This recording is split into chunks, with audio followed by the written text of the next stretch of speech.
Bienvenue dans la quatrième vidéo de cette série Objectif 4 Dan. Dans cette partie, je vais jouer un joueur qui est premier Dan mais qui était à la limite de monter au deuxième Dan. Bon, c'est le premier joueur qui m'a défié et vu que le classement était acceptable, j'ai décidé de jouer contre lui, surtout que j'attendais depuis un petit moment pour jouer la partie. Et dans cette partie, enfin, je serai Gauthier et je vais pas jouer la tour centrale. Et bien, comme dit précédemment, j'étais Gauthier. Alors ça va quand même être les pièces un peu plus foncées parce que l'Ishogi est comme ça. Mon adversaire du coup a ouvert la diagonale du fou et j'ai décidé de faire la même chose et il a décidé de la fermer tout de suite. Alors quand on voit ce coup, ça masque un peu les intentions de l'adversaire.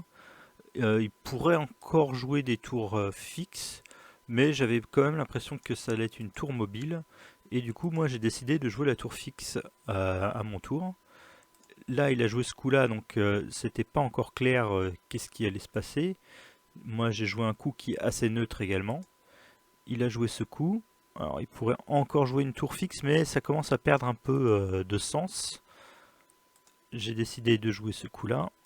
Et là, on a vu qu'il jouerait une tour centrale.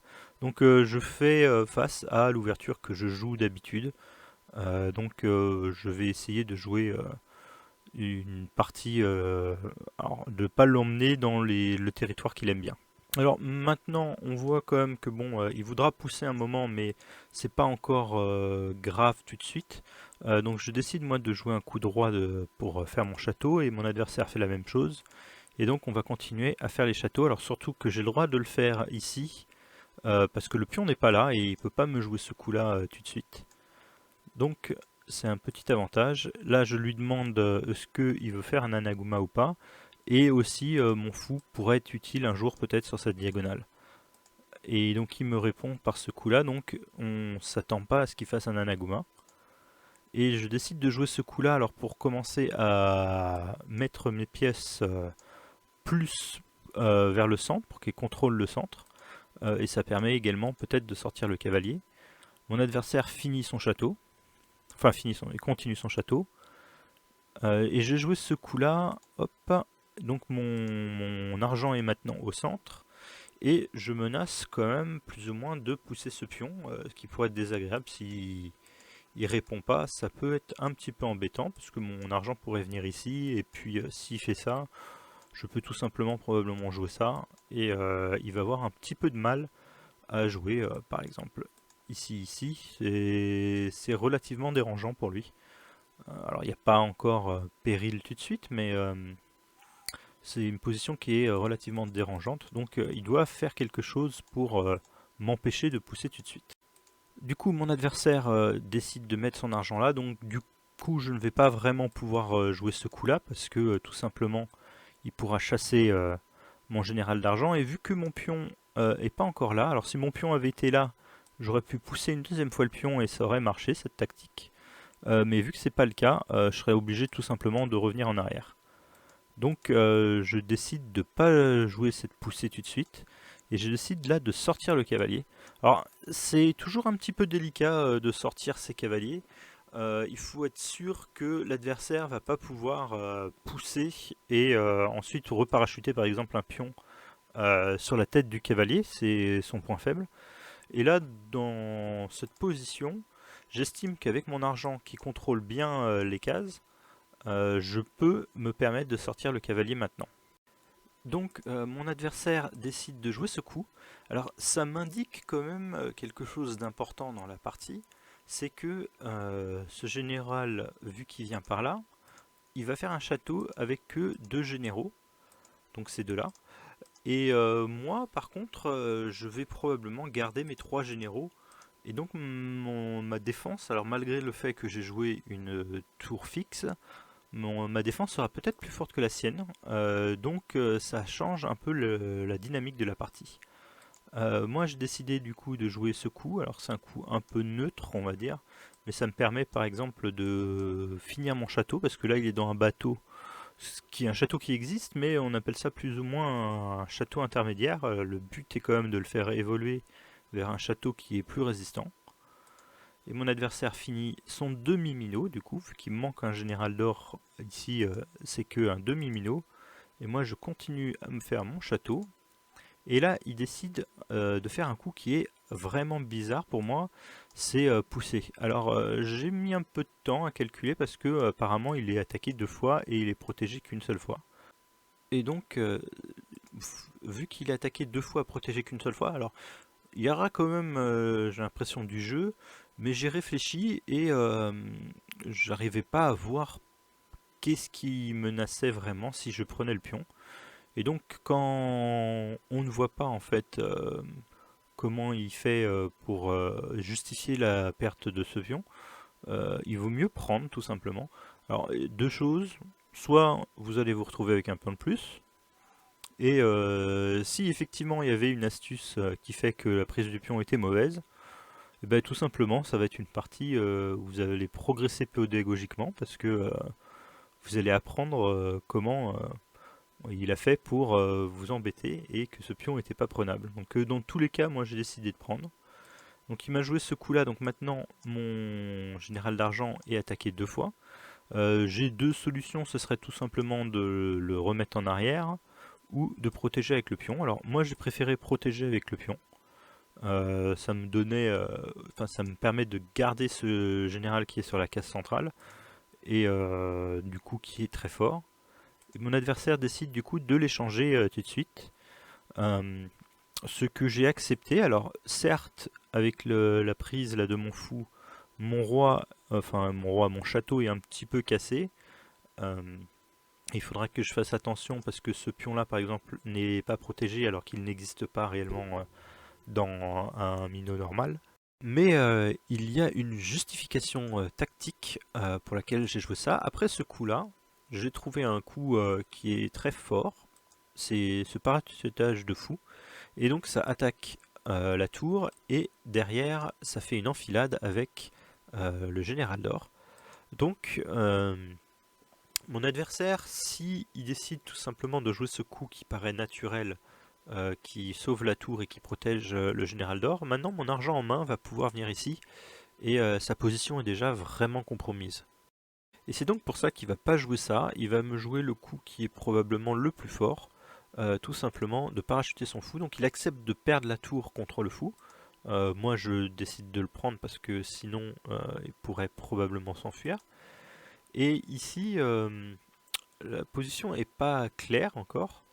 Moi j'ai décidé de finir mon château et il a décidé d'aller prendre ce pion. Donc mon petit pion là qui était faible, il a été pris bien vite. Maintenant il va falloir quand même faire attention parce que cette case là est libre et il pourrait mettre, alors la pièce qu'on voudrait mettre là-dessus c'est un cavalier, donc il faudra que je fasse attention dans la partie à ne pas donner un cavalier pour qu'il puisse m'attaquer. Donc de mon côté il faut trouver quand même du jeu. Moi j'ai décidé de parachuter la tour pour commencer à attaquer effectivement son château et puis attaquer de l'autre côté. Il a répondu un coup qui est plutôt fort en fait. Alors c'est tout simplement parachuter le général pour défendre le cavalier. C'est un petit peu, alors c'est à double tranchant on va dire. D'un côté il a plus son général d'argent en main, donc c'est une pièce qu'il ne pourra pas utiliser en attaque. Mais il a l'air de sauver tout le matériel. Et il empêche un peu ma tour de faire beaucoup de dégâts. Alors ce que je pourrais faire tout simplement c'est prendre. Et là j'ai joué une suite de coups qui est pas vraiment terrible. Et surtout ce premier coup, j'ai décidé de prendre avec le cavalier. Alors l'idée c'était de venir effectivement faire promotion très vite.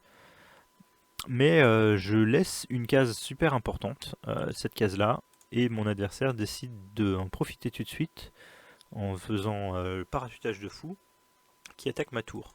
Donc je décide de reculer juste pour défendre ici et puis garder quand même de la mobilité parce que si j'étais venu ici, ma tour, bon elle aurait un peu de mobilité aussi mais il suffirait de mettre quelque chose ici et pour qu'elle soit enfermée.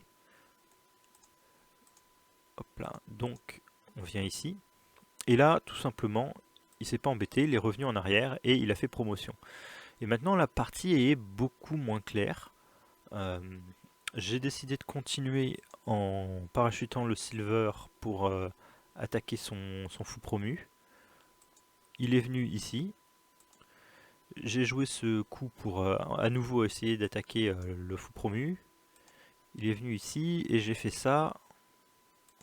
Il a mis son pion et là j'ai joué un coup qui est peut-être pas terrible. Alors, je crois que l'ordinateur me disait de prendre, mais je comprends pas vraiment l'idée. Peut-être qu'il y a de l'attaque, mais j'ai du mal à voir. Et j'ai joué un coup et du coup c'est pas extraordinaire. J'ai joué tout simplement ce coup-là pour essayer d'attaquer à nouveau le fou promu et puis également ce pion qui pourrait être attaqué deux fois. Ah, du coup, mon adversaire, il était plutôt content parce qu'il a échangé du coup son fou contre un général et un cavalier. Alors matériellement, euh, c'est pas non plus gagnant, hein.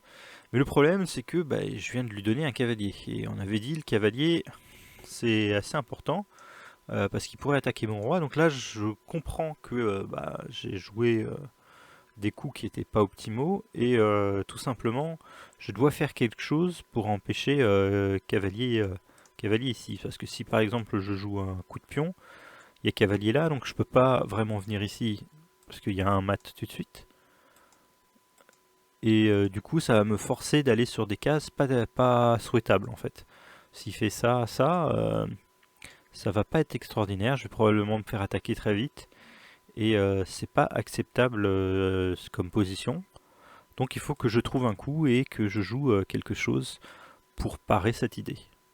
Le coup que j'ai joué, bon, c'est pas un coup qu'on aurait envie de jouer hein, dans une position de shogi, mais des fois on est forcé de les jouer et du coup faut être un peu résilient et du coup, hop là. Ce que j'ai joué donc c'est pas ce coup de pion, j'ai décidé de jouer roi qui fuit prématurément. Donc je vais pas lui laisser en fait mettre un cavalier avec échec. Mais mon adversaire a décidé de mettre quand même le cavalier. Et là, j'ai le temps pour jouer ce coup-là. Alors, c'est un peu bizarre parce que ça un peu déstructure mon château. Mais on va dire à la guerre comme à la guerre. J'avais pas réellement de choix hein, parce que je peux pas ne pas occuper cette case, enfin ne pas protéger cette case.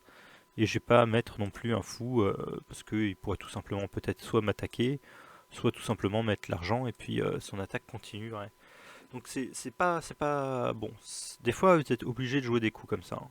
Et donc ici mon adversaire ne voit pas vraiment comment continuer son attaque facilement et il décide de prendre ce pion. Alors il veut peut-être faire un échec en redescendant et dans ce cas-là effectivement ma position serait pas bienvenue on va dire. Mais alors j'ai décidé de proposer en tout cas l'échange de cette tour qui pour l'instant ne me sert pas du tout dans la position contre sa meilleure pièce qui est le fou promu. Donc c'est ce que je demande. Je m'attendais à tout simplement un repli, hein. Mais il a décidé de faire l'échec et du coup j'étais bien content d'échanger la tour contre le fou promu et maintenant j'ai deux fous en main et ça me permet de lancer une contre-attaque. Je décide de jouer ce coup-là qui attaque la lance mais qui menace également de mettre le deuxième fou ici. Et ce serait assez grave, par exemple, bon, on va sauver la lance. Si je mets le deuxième fou, ça va être très compliqué. Si par exemple il prend ça, et par exemple, hop, on peut même, à mon avis, donner le général d'or. Si on arrive dans cette position, je pense qu'il a vraiment des soucis à se faire. Parce que je menace tour mat, je menace pas mal de choses. Donc c'est assez compliqué pour lui de défendre cette position. Sa seule chose, ce serait peut-être de faire ça. Mais remarque, il y a mat quand même comme ça. Donc c'est indéfendable, je pense, sa position. Euh, donc il est obligé de parer cette menace. Et donc, pour parer cette menace, hop là, on revient un tout petit peu. Il décide de mettre un général d'argent. Moi, du coup, bah, je vais prendre la pièce qui est en prise. Donc ça me fait une pièce en plus pour mon attaque. Et mon fou est maintenant promu et menace à nouveau encore le cavalier juste à côté. Donc pour sauver son cavalier, il décide de le bouger. Et moi ici, j'ai décidé de parachuter le pion devant le cavalier parce que bon, c'est le point faible du cavalier. Si il décide tout simplement de fuir, je peux peut-être faire tout simplement un token et mon token va s'échanger contre son général d'or, donc ça va être plutôt bien pour moi. Et là il trouve un coup qui est pas mal, il décide de jouer argent ici. Alors maintenant j'ai deux solutions, soit je décide de venir ici, mais alors mon fou promu va pas vraiment jouer dans la partie. Et donc j'ai décidé de le mettre sur cette case là à la place. Et là du coup je remenace le général d'or. Et là il peut me jouer ce coup là, donc il fait une fourchette. Mais c'est un échange fou contre deux généraux, et généralement c'est une bonne chose de pouvoir échanger le fou contre les deux généraux. Donc dans cette position, le cavalier est encore attaqué, donc il décide de le sauver. Et moi ici, c'est une position très importante de comprendre un peu ce qui se passe.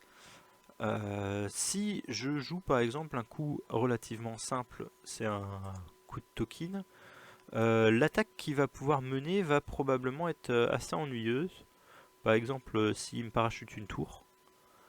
Si je décide tout simplement de jouer assez lentement avec mon token, il peut peut-être tout simplement me faire ça. Par exemple, même sans promotion. Et si je prends, il aurait ce sacrifice.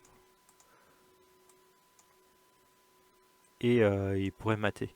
Alors, du coup, il faut comprendre qu'est-ce qui est réellement ennuyeux pour moi dans la position. Et j'en ai déduit que c'est ce cavalier-là. Bon, depuis le début, hein, c'est ce cavalier qui est vraiment la pièce la plus ennuyeuse. Du coup, j'ai décidé de parachuter le... Hop là. Donc j'ai décidé de ne pas faire token et de parachuter mon fou pour essayer d'attaquer ce cavalier. Alors il y a aussi une petite astuce, et ça tendait un petit piège et il est tombé dedans. Il a décidé de parachuter ce fou. Et donc en fait, en parachutant ce fou, moi je l'ai pris, il l'a pris, et là ça m'a libéré en fait une case qui est très très importante et qui m'a permis d'accélérer réellement mon attaque, et ça me permet en fait de jouer ce coup aussi. Tant que le général d'argent était là et contrôlait cette case, et donc j'avais beaucoup de difficultés à attaquer ce château minot. Mais maintenant que il n'est plus là, j'ai pu tout simplement jouer ça. Donc s'il prend, tout simplement je vais mettre le fou ici, et là ça va être relativement catastrophique je pense pour lui. J'ai tout simplement un mat, voilà. Donc il peut absolument pas prendre, et donc moi je vais probablement prendre au prochain tour. Donc c'est une position réellement difficile maintenant pour lui. Il a décidé de parachuter le fou parce que l'autre chose que je menaçais, c'était peut-être tout simplement de mettre un fou là. Mais j'ai décidé quand même de faire un fou ici. Il a décidé donc de prendre ce fou, j'ai pris avec le dragon, et il est parti fuir ici, parce que s'il fuyait ici, je prenais sur échec. Mais je vais quand même prendre cette pièce. Alors ici c'est encore une position un petit peu importante, parce que c'est en fait je menace un Tsume et il l'a pas vu. Alors je menace un Tsume, c'est pas clair, hein, moi j'étais pas en train de me dire je menace Tsume. Donc il m'a joué un coup qui est fort, parce que il a tout simplement pris le cavalier qui est devant le roi. Et donc là maintenant lui il menace effectivement des Tsume un peu partout, probablement si je passe mon tour. Il va me jouer ça, et puis ça va être mat tout de suite. Donc il faut vraiment que je joue vraiment activement. Alors soit je joue un coup de défense peut-être en mettant un or ici, mais c'est pas très plaisant, hein. Faut quand même l'avouer que c'est pas super plaisant comme position. Il pourrait peut-être me trouver des coups, mais du coup, je me suis posé la question, est-ce que je peux trouver un Tsume? Parce que le roi est quand même très très faible, hein, j'ai un dragon qui est tout proche, et dans la main, j'ai quand même pas mal de matériel. Donc là, vous pouvez réfléchir et voir si vous trouvez un Tsume.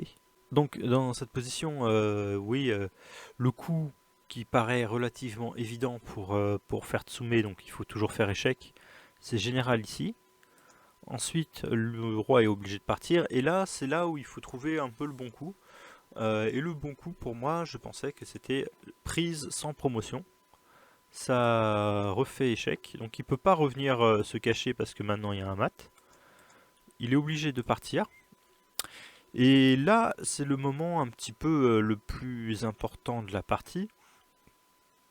Parce que si je me trompe, peut-être que il va trouver du jeu, hein. Si par exemple je joue ça tout simplement, peut-être qu'il pourrait sacrifier. C'est pas rien n'est fait encore dans cette position.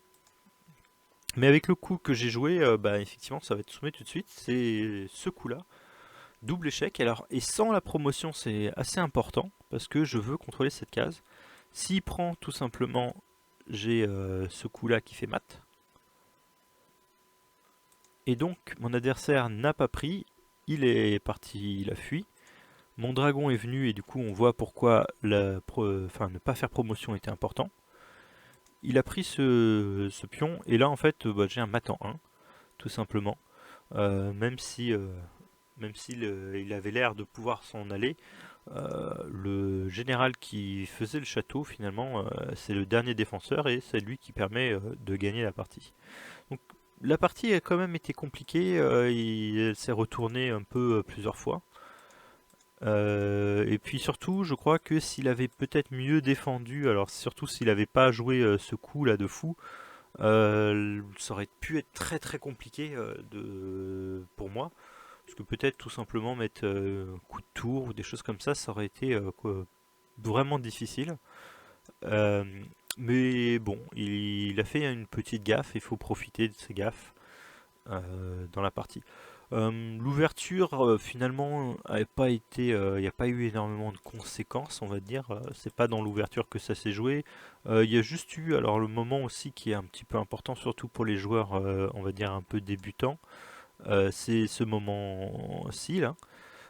Quand vous voyez un coup que vous pensiez n'était pas possible, donc moi personnellement je pensais que effectivement pousser le pion n'était pas possible parce que je protégeais cette case plusieurs fois.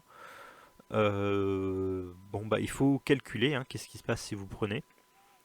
Et si vous ne voyez pas ce qui se passe, en fait, au lieu de faire confiance à votre adversaire, bah il faut tester. Voilà, il faut tester. Au pire, bah vous n'avez pas vu quelque chose, mais ce sera une idée que normalement vous devriez intégrer et vous en rappeler pour la prochaine fois.